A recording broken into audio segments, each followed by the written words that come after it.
Selamat pagi semuanya. Hari ini saya masih mencoba membahas tentang masalah penyidikan sebelum kita nanti akhirnya masuk ke masalah penegakan hukum yang progresif. Eh, saya akan mencoba membahas praktek penyidikan di kepolisian.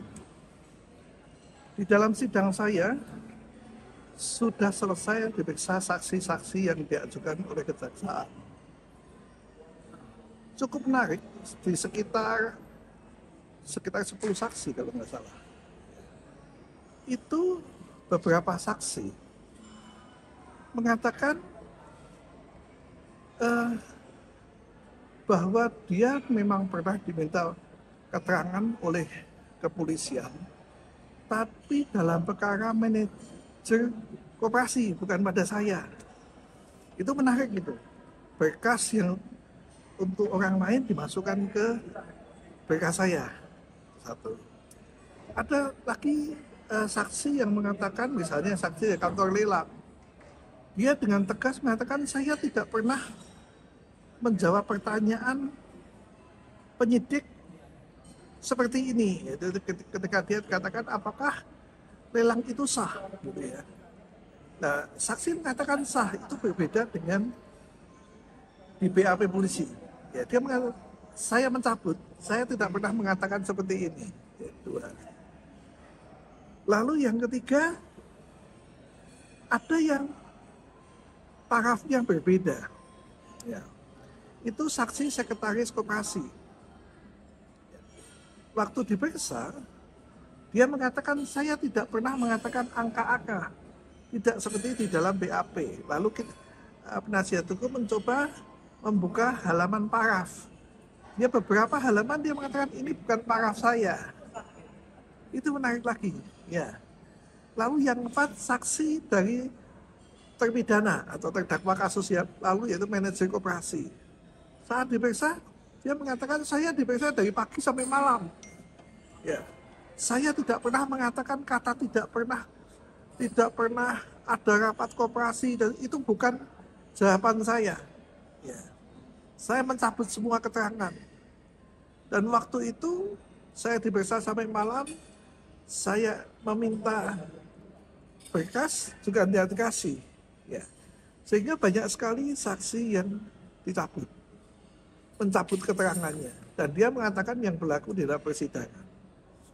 Kasus ini menarik karena apa? Dengan berkas yang demikian dan dengan berkas yang tidak lengkap, seperti saya jelaskan, SPDP 3 kali hanya dilakukan sekali dan sebagainya, kejaksaan masih menjalankan kasus ini sampai pengadilan. Itu kasus saya. Tadi pagi saya mendengarkan satu kasus lagi dari Vina. Ini menarik gitu. Kasus Vina masuk ke tahap pra-peradilan. Ya, kemarin dari pihak Polda nggak datang. Sebelum sidang pra-peradilan, saya ada dengar satu berita dari pejabat kepolisian di sana. Dia mengatakan berkas sudah lengkap, akan dikoordinasikan ya, di kejaksaan. Ketika ditanya apakah sudah siap untuk sidang pra-peradilan. Karena kalau sidang pra-peradilan, kalau sudah P21 materi sudah kena, berarti akan selesai. Sidangnya nggak berguna lagi. Ya.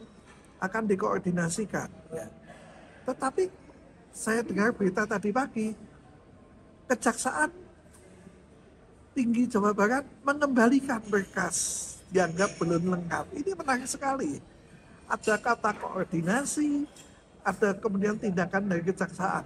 Ini bagus. Memang fungsi dari penyidik itu adalah seperti saya katakan, penyidikan itu seperti mata elang, melihat dari semua secara dalam. Peristiwa hukumnya apa, peran-peran pelaku apa, itu penyidikan semestinya. Lalu kejaksaan jangan dikoordinasi. Kejaksaan itu lembaga terpisah. Dia sebagai filter dari penglihatan penyidik. Apakah kasus ini bisa dijalankan? Apakah kasus ini pidana atau perdata? Lalu bagaimana perannya?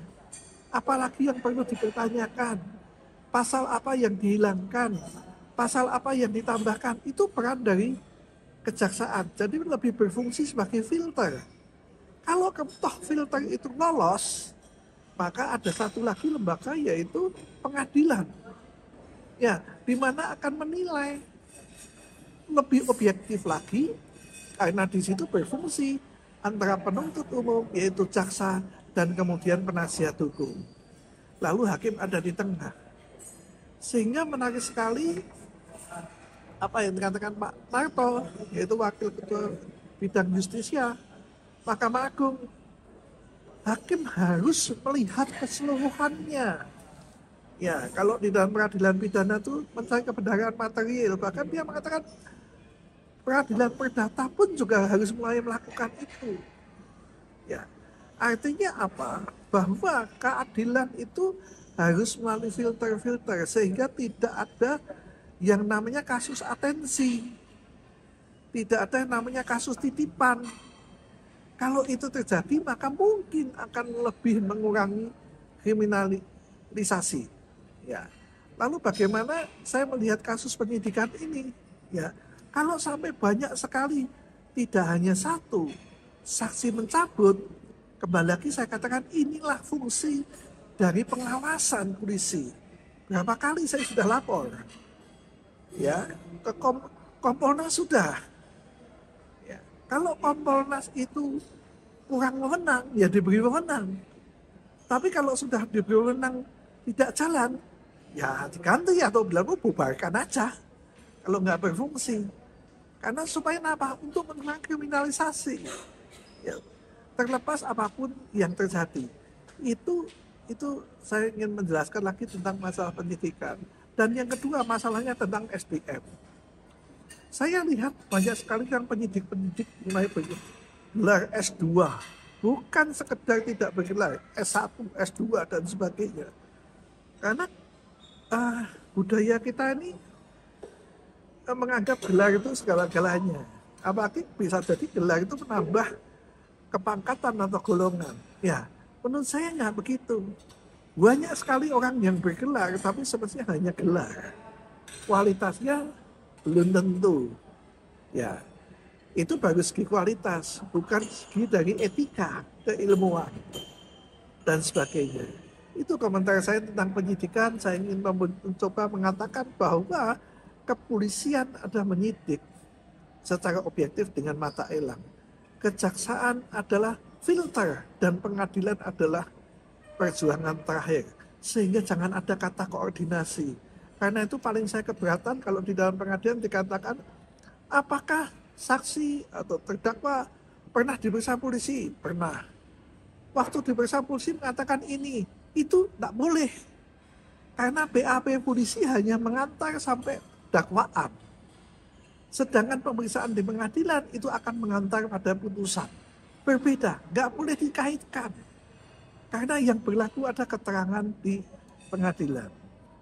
Sehingga jangan heran kalau kemudian di dalam kasus Vina berlanjut-lanjut seperti itu. Ada yang mencabut BAP dan sebagainya setelah sekian tahun.